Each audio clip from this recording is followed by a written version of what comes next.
The birth of the new constitutional republic. As time passed, the abuses of the government became increasingly worse. The United States had become worse than Nazi Germany in the late 1930s. Racial discrimination began anew, and minorities were forced into taking the jobs no one else wanted. Shortly after they took the chips, minorities were deleted from the system. In other words, they could not buy or sell and had to beg for food. They could not be accepted into any other resistance group because their implanted chips would give away the group's location, and only the Pinelands group had the medical expertise to remove pelvic implants without killing the patient. Many of these disenfranchised citizens committed suicide rather than live the rest of their lives as slaves. The cauldron was boiling in the United States. Big Brother did not have as tight a grip as he thought he had on America's freedoms. The stage was set for a second American Revolution. A new nation would be born. The question was now, as it was then, could we keep the new republic? At the Pinelands Resistance Group camp, Steve Magnus sprayed distilled water mixed with a bit of sugar and vinegar onto the windshield of his van. He took a tube of multicolored confetti sparkles from his daughter's toy chest and sprinkled them sparingly across the wet glass. When Rebecca asked what he was doing, he replied, "If this works, the roadside surveillance cameras will not be able to focus on the driver. The cameras use infrared beams to focus, and the sparkles will, or at least they should, keep the cameras from locking onto and focusing on the driver's face. The software takes time and manual intervention in order to correct unfocused images, and that gets us by the checkpoints. As you can see, we also have special license plates and a hidden logo on the side of the van under this black plastic film." Steve then kissed his daughter, got in the van with several other resistance members, and drove off, heading to Route 206. The autocam on the street lamp turned and focused on the black van that just turned the corner. Its sophisticated face recognition software tried to lock onto the driver's face, but ended up focusing on the side window instead, using its passive infrared sensors to seek and find body heat. As the lens zoomed in and focused, an unwatched monitor at the Central Surveillance System headquarters displayed someone's bare ass pressed against the glass. A digital display at the lower left of the screen turned red and flashed 65/45, which meant that the van was speeding, 65 miles an hour in a 45-mile-an-hour zone. As the van completed the turn, it ran a red light and the screen indicator changed and then displayed red signal. The camera followed the van and zoomed in for a shot of the license plate, which said FUKU666 on it. Optical recognition software read the plate number into DMV and the CSS system. There was no such plate number issued anywhere, which was because the plate was a fake. The computer flagged the video streams from the time the van came into view until the camera lost sight of the vehicle and sent the videos to the violations warrant unit, while posting a signal to other cameras in the area to see if the van could be picked up and tracked. Tickets could be issued only if the van or an occupant could be identified. 7 blocks away, another camera mounted on a cell phone tower recognized the van and locked on. The van stopped and the rear doors opened. A middle-aged man stepped out. He was wearing a surgeon's mask and blue-mirrored aviator-style sunglasses. He reached back and someone inside the van handed him a Barrett Rec 7 assault rifle. In the clip were 30 7.62mm NATO full metal jacket depleted uranium rounds. Depleted uranium, the hardest substance on Earth next to diamonds and tungsten. The camera software almost immediately recognized the weapon and flashed Weapon M16 at the bottom of the screen. But this time, an audible alarm also went off, alerting human attendants to the situation. The figure standing at the back of the van raised the weapon and chambered around. He carefully took aim at the camera, which was almost 300 feet in the air, and squeezed the trigger. The quarter-inch thick steel box the camera was mounted in exploded into a million fragments. The round just kept going. It went through the steel like a hot knife through butter and shattered the camera inside into tiny bits. The shooter got back into the van, the vehicle took off, and no other cameras followed it. The operator at CSS sent police to the scene. But by the time they got there, there was no trace of the van. It seemed to have vanished into thin air. On the ground was a single ejected shell casing. Steve drove the van down into one of the town's storm buffers and into the huge drain pipes that connected them together. He turned the engine off. "Fucking party sparkles work great," Steve said, referring to the tiny confetti-like shards of multicolored foil that he had sprinkled on the windshield. The different colors and angles of reflected light confused the camera's infrared focusing system. "Does a wonderful job. But I bet they got a good shot of your ass crack, Billy, me boy," he exclaimed. "Yeah, Billy, you better not have your butt cheek prints on file in APHIS, CODIS, or CSS somewhere." Everybody in the van started laughing. "That shot was amazing, Dave. Where'd you learn how to shoot like that?" Billy asked. "Desert Storm in '91, Dave replied. "U.S. Navy SEALs Spec Ops. I used to bust a nigger's shit back 2 miles out. Only then we had Accurized 50s with the Ralphus rounds. Pink mist is what we used to call them, because if you got hit by one or were even next to the motherfucker that took one, you were nothing but pink mist and guts dripping from the fucking bushes." "Spare us the war fucking stories," Steve said. "Well, war stories or not, I only have 3 clips left. That's 90 rounds, minus the one just now. They put them in cameras up faster than we can shoot them down," Dave said. "If all goes well this week, Dave, we will be able to retire your M16, Steve started. "Rec 7, Dave corrected him in mid-sentence. "Whatever," Steve continued, "and we will be able to disable these cameras instantly, and as many as there are, and wherever we find them." How that was going to be possible, no one ventured to ask. As evening approached, the authorities had abandoned all hope of finding the black van on the camera. Steve and Billy then exited the van, pulled the fake license plate off, removed the squeegeed-on black plastic covering the side of the van, revealing a logo on the side panels which read, "Mario's Plumbing and Air Conditioning," a tongue-in-cheek spoof on the ancient Mario Brothers Nintendo video game. This was totally Steve's doing. When Billy saw it, he flipped out. "You really like living your life on the fucking razor's edge, don't you? You defy these fuckers every day with the shit you pull. Suppose CSS decides to run a check on Mario's Plumbing. They'll see," Steve interrupted. "They'll see what?" Billy thought for a moment. "But," he started, unable to finish the thought. "But what?" Steve asked, waiting. "I'll tell you, but they won't find shit. Not dick, cockamoo. So they'll discover after 100 milliseconds that Mario's Plumbing is an old Nintendo video game. They'll get so fucking twisted and pissed off, even their computers won't be able to think straight. It confuses the hell out of them when they can't find something in that fucking Mind of God Google database of theirs, and it makes them commit more of their vast but finite resources to find shit that doesn't really exist and wouldn't mean shit even if it did. The more of that useless wild goose chase shit they do, the closer we get to being able to shut them down for good. The closer we come to be able to win back our freedom and to have our country back again." "Man, you're dreaming. They got more teraflops than God," Billy said. "Oh yeah? Well, we'll see about that. I'll die fighting, and I'll torment them from the fucking grave," Steve shouted. "No doubt," Billy sarcastically added. "Now let's get the fuck up out of here." Steve started the van and backed out of the drainage pipe and made the van climb up the steep wall to the street above. "Where's my card reader thing?" Dave asked. "Under the passenger seat where you left it," Billy replied. "One of the biggest mistakes Big Brother ever made," Dave said, "was to put RFID chips in credit cards. Fucking idiots. Well, it's good for us, so I'm not complaining." Dave pushed the small box into his jacket pocket and ran the sensor and its attached cord down his right sleeve. His little gizmo could read the RFID chip from a credit card or a positive ID chip and duplicate the electronic signature in the device. The only trouble was that the sensor element had to be placed only a few inches from the card or chip to be read, and if there was more than one card in a wallet or purse, he would actually have to be within 1.5 inches or less to be able to read one of the chips clearly enough for the data to be useful. Dave managed to squeeze himself into the order line at Taco Bell in the mall and placed his hand almost on a man's ass in front of him. The device beeped softly in his earbud, signaling that the chip ID had been captured. Now that all he had to do was make it back to the van and to a gas station before the guys whose card signature ID he just swiped paid for his tacos.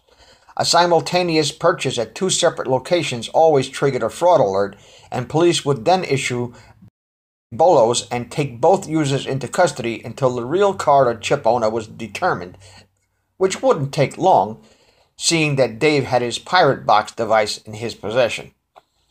Steve drove the van to the nearest gas station, which was just around the corner. Billy jumped out and put the nozzle in the tank while Dave entered the amount and binged the credit card box. The charge went through. 30 gallons, $87.52, and they were both on their way. After a short drive, they were back at Steve's place, a medium-sized trailer in the middle of the New Jersey Pine Barrens. When they entered the trailer, Steve's wife, Debbie, had hot sandwiches and mushroom soup ready for the ragtag crew. "How did it go?" she asked. Steve replied, "The metallized mylar confetti prevents the street cams from focusing, or at least we believe it does. Otherwise, the pigs would be looking for us. Hell, they'd probably be here by now." There was nothing on the police scanner. "Dave is batting 1,000. He's 1 shot, 1 kill still. Fucking amazing. Just spectacular. But I have a meeting tomorrow that may give us as many Davids as we need, all with the capacity to do what Dave does, only without bullets." Dave interrupted. "You have a source for more combat-trained snipers?" Steve replied. "No, my friend, not snipers, but weapons. Well, sort of. You'll see." Everyone listened intently, almost in disbelief. They knew better than to ask Steve a million questions. They would have to wait until he was ready to tell them. As silence fell onto the room, Steve's 9-year-old daughter walked out of her bedroom, rubbing sleepy eyes with the sleeves of her brushed cotton pink teddy bear footy pajamas. Her 12-year-old stepbrother followed. "Rebecca, Isaac, what are you doing out of bed?" Rebecca answered, "The big truck woke Jovi, and he woke me up, Daddy," she whimpered. Isaac confirmed Rebecca's statement. "It's okay now. Just go back to sleep, all right?" The kids hugged Steve and went back to bed. Steve motioned for everyone to follow him outside. This place is one of the last remaining areas where one is fairly free of constant monitoring. Since the Depression of 2017, it has been abandoned by most everyone except the original Pineys and us. The Pinelands is 1.1 million acres of not a fucking thing except sand, pine trees, and old cranberry bogs. Nearest store is 25 miles. Nearest fresh water is the Baytona pump at the artesian well near the Carranza Memorial, 2 miles down that path. This is our sanctuary, and the fucking goons send drones in here to try to find us, and they're trying to map the forest. That's what we think the big truck Becky was talking about is trying to do, as if USGS satellites were not sufficient. We can't hear it. It's when it's far away, but the dogs do, and they wake the kids. If they find us, we're fucked, so I have a plan." Steve brushed aside a bit of sand and scrub brushed and pulled open a trap door in the ground. The long, bright LED strip lights came on, and he walked down the stairs. Dave and Billy followed.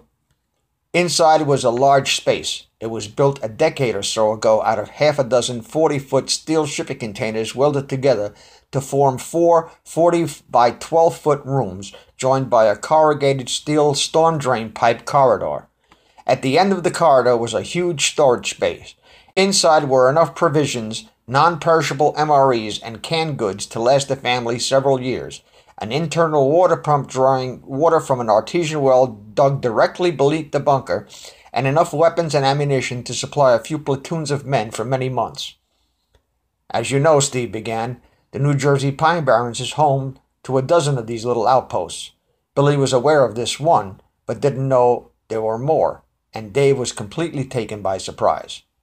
"What's the matter, Dave? You didn't think I'd recruit you into some bullshit Mickey Mouse outfit, did you?" Steve asked. "Check this out," Steve said as he led Dave down the steel hallway and unlocked the door to the armory. As LED strip lights lit the inside of the steel container, Dave saw almost every type of portable weapon available, including a few bolt-action 50 caliber Barrett sniper rifles. At his feet were 8 cases of Raufoss rounds, the most deadly rifle cartridge ever invented. The Raufoss MK211 rounds of the Gulf War era had undergone several design changes over the years. They were now tungsten-cased, depleted uranium-tipped, full metal jacket hollow points packed with Semtex and shards of ceramic zirconium flechettes. "Holy shit," Dave exclaimed. "Fucking A, baby." After Dave calmed down a bit, Steve handed him one of the 50 caliber rifles and a single Ralphus round. "One shot, one kill, motherfucker. Feel up to it?" Steve asked. Now Dave asked. "Yeah, why not?" Steve replied. "The fucking Google Earth half-track," Steve began. "Tonight, that hunk of iron disappears into the cranberry bogs of the New Jersey Pine Barrens. The story will be that the Jabberwock ate it." The team grabbed 100 pounds of C4, steel cable, and other supplies, set it off to the side in the corridor, and exited the underground bunker. "Let's get the rest of the squad here and get some rest, and we will move into position at nightfall tomorrow." Steve got on the radio and gave a signal for the squad to come to his place. Within the hour, 9 men in sand-colored fatigues walked up the sand road to the bunker. "Reporting for duty, sir," was their greeting. They slept in the steel bunker complex until noon. After the men awoke, Steve's wife, Debbie, had a hearty brunch prepared. They ate and sat around watching Apocalypse Now on Steve's 40-inch computer monitor. Dave dug into his combat gear and pulled out the 50 caliber Ralphus shells. "What's up with Dave?" Tom, one of the platoon leaders, asked. Dave got up and got in Tom's face and said, "I'll tell you what's up, Tom," he yelled, almost frothing at the mouth.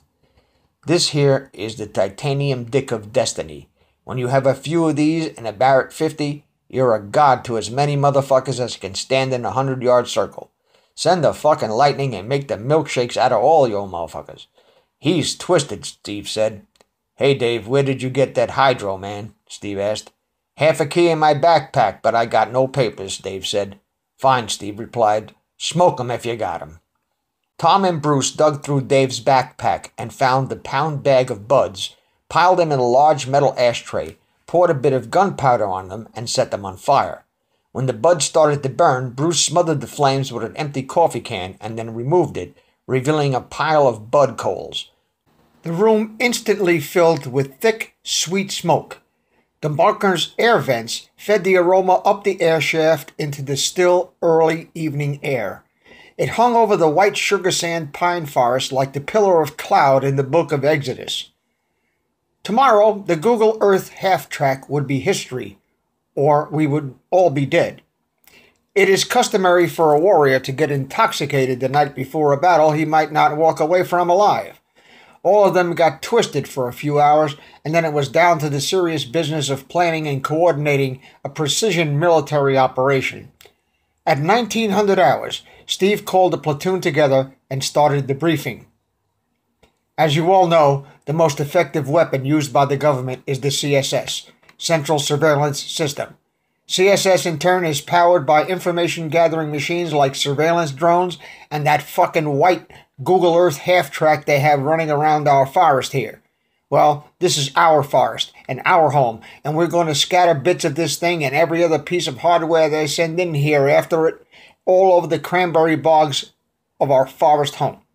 Unlike the pussies in Philadelphia and New York who stood by and let it happen, we will fight to the death until we win our freedom back or they kill us all. Our scouts have been observing this thing ever since it started up over in Goshen Pond, about 3 miles off of Route 206. It is following what looks like a GPS-guided mapping track. It has not ventured off the roads that are passable with a Jeep, and it can't cross Quaker Bridge or Washington Bridge because of its weight. Tonight, if it continues its present pattern, the white beast should reach Quaker Bridge at about 2300 hours. That's 11 p.m. for you fucking civilians. Riotous laughter broke out. Seriously, we don't know where it goes, or if it goes somewhere to refuel. It moves too fast to follow on foot, and our jeeps would certainly be spotted dogging it. It's probably unmanned and probably has some sort of manned escort. We have no photos, but we do have a pretty good drawing from my son Isaac, who caught a glimpse of it 2 days ago out by the Batstow Fire Tower. The plan, gentlemen, is to lie in wait on the road to Quaker Bridge. We observe for any escorts and coordinate by radio. We do not, repeat, do not engage until I give the order. Everybody clear? All the men sounded back with, "Sir, yes, sir," as if this was an old-school Army or Marine outfit. Yes, these were individuals, but all were former military, going back as far as Desert Storm, and all took their oaths to protect their country from all enemies, foreign and domestic, very seriously. The men loaded up their gear. Dave, who weighed 140 pounds soaking wet and holding a brick, had all to do to schlep the 50 and its bipod down the trail. Jim offered help by taking the stock end of the monster gun, while Dave took the muzzle end. It was only a 6-mile hike, but walking through this white sugar sand was excruciating. After 2.5 hours, they arrived at the sand road that led to Quaker Bridge. "All right, spread out. Give me eyes on any track marks." After a few minutes, the radio chirped, "Tracks west of road position, 200 feet. Hold for GPS position." In a few seconds, all the men knew precisely where the tracks were and their relative position. "Dig in, all quiet. Radio silence," came Steve's order over the radios. An hour passed. Tom had to take a wicked piss. The black darkness of an overcast, moonless night descended upon the pines, the white sand eerily reflecting what little light there was. A white ground fog slowly rolled in and decreased visibility in the darkness. It was the eerie, spooky silence of the legendary Pine Barrens' haunted night. One fully expected the Jersey Devil, the Jabberwock of local folklore, to suddenly materialize out of the trees, screaming vengeance on humanity for its miserable fate. Not even a fucking bird chirping. Not even a cricket. Damn, this place gives me the creeps, Joe thought. Suddenly, the sound of Tom pissing broke the silence. It wasn't the normal sound that pissing in the sand makes. Tom had scooped out a hole under him, and he covered it with his body as he relieved himself. It was so quiet that the grains of sand rubbing together as he pissed could be heard 100 feet away. Another hour passed with no activity and not a sound being made by anything except 12 men breathing. As any sniper or combat soldier will tell you, the waiting for the engagement is worse than the ensuing firefight. The anxiety, the stress, the dealing with the unknown, and yes, the fear. This was probably the worst situation many of the men had been in. Sensory deprivation and extreme stress often lead to hallucinations and paranoia. Suddenly, a twig snapped, way off in the distance, then pure silence. The ground fog started building as the temperature dropped precipitously. Then came the sound of tapping, metal striking metal. It was not one of their signals. It stopped suddenly, but the silence seemed to replay the sound. It played back in the minds of the entrenched patriots as the ensuing eerie silence gnawed at their nerves. 6 hours into the mission, a low-pitched rumble started. It grew stronger and stronger until the footprints in the sand and ATV tracks in the road began to be obliterated by the sand moving with the vibrations. The men couldn't believe what they saw. Off the road, in one of the many white patches of sugar sand, a half-track as big as 4 Hummer H2s plowed itself up out of the sand. It had the ability to burrow under the sand and hide, and that's why it could never be found. This monster ran on huge batteries that were loaded into it by service vehicles that resembled small minivans. The men watched as the half-track was refueled by 4 men and 2 vehicles. They had to learn as much as they could before they blew this thing to kingdom come. They watched as the half-track deployed its cameras and GPS antennas. It looked too mechanical. It wasn't easy to tell if this thing was manned or not. Well, manned or not, this was going to be this monster's last trip down these forest roads as far as Steve was concerned. All they had to do was wait and see if this thing had an escort or not. The refueling vehicles detached from the half-track and started down the road away from their position. Silencers, came the order over the radio. Silencers and bayonets. The men fixed silencers and NATO outlawed triangular bayonets to their small caliber rifles and drew long, serrated, black ceramic-edged blades from their sheaths. On your mark, came the order. Your mark, meaning wherever you feel ready.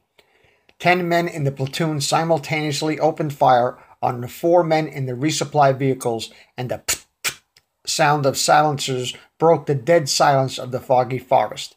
The refueling crew was dead before they knew what hit them. Request orders on what to do with 2 jeeps, sir, Steve replied.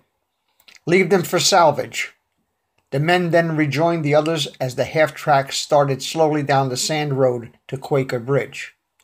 Tom got on the radio. Steve, I have a question. What does the government want with ground photos? They have satellite images from space. I don't get it. This thing must cost a few $1,000,000. All it does is take ground photos? Good question, replied Steve. Maybe taking pictures is not all this fucking thing does. Yeah, Tom replied. Maybe we should just disable it, take it apart and see what makes it tick. No, Steve said, the mission goes down as planned. If what they want out here is that important to them, then they'll send in another one. The white beast picked up speed, heading for Dave's position on the other side of Quaker Bridge. That thing didn't seem to have any weapons on it. Still, what the hell it was doing here in the middle of nowhere? Dave aimed his weapon, center mass hold, waiting. Take that fucking thing out. No matter how many rounds it takes, Steve barked over the radio. It's only going to take one round, trust me, Dave replied, adding the caveat, unless it's got shields like the Starship Enterprise, in which case we'll have to go back to the bunker to get the photon torpedoes, he quipped. As the white monster appeared above the rise in the road, Dave squeezed the trigger. The muzzle blast blew a cone shape into the sand 20 yards in front of him as the explosive round cut its way through the nighttime ground fog, leaving a visible vapor trail leading back to his position. The round hit the slanted 4-inch thick armor plate and punched right through it like it was made of wet newspaper. The vehicle exploded, leaving just the gigantic metal knobby threads, the chassis tub, and little else on the road. Pieces of the monstrous thing were blown as much as 100 yards away. Okay, men, police the area. I want as many pieces of this thing as you can find for analysis. I want as much of it reconstructed as possible. I want to know its purpose, I want to know who sent it, and I want to know yesterday. The men began to gather whatever piece of this thing they could find, and one of the men began to examine the resupply vehicles. There's enough nickel ceramic batteries here to keep the bunker powered for 6 months, Tom yelled. Yeah, and what's left of the ones that we blew up probably can be salvaged too, Joe added. Steve called the men together. Salvage what you can. Take those recharging jeeps back to base. Throw those bodies in the river and let's get the fuck out of here. Back at the base, the men busied themselves removing the battery bays from the recharging vehicles, revealing old-time 6-cylinder Jeep Sahara Unlimited frames underneath. Great, Steve exclaimed. We got 2 more practically brand new Jeeps. Yeah, Tom chimed in. And a shitload. I'm talking over 1,000,000 amp hours of 48-volt nickel ceramic batteries. Now all we have to do is find or build a charger for them. In order to be effective, the group had to be able to move freely in the towns. Although they were, for the most part, self-sufficient out here in this patch of wilderness, in order to accomplish what they wanted to do, they needed supplies from the neighboring towns. Face recognition software and cameras everywhere made venturing out of the Pinelands virtual suicide for them unless they found a way to disable the ubiquitous surveillance cameras. Steve and the others had sneaky suspicions that most of the civilians sympathized with them, but like the Germans of Berlin during the early days of the Hitler dictatorship, the civilian population was too afraid to speak out or act against the status quo.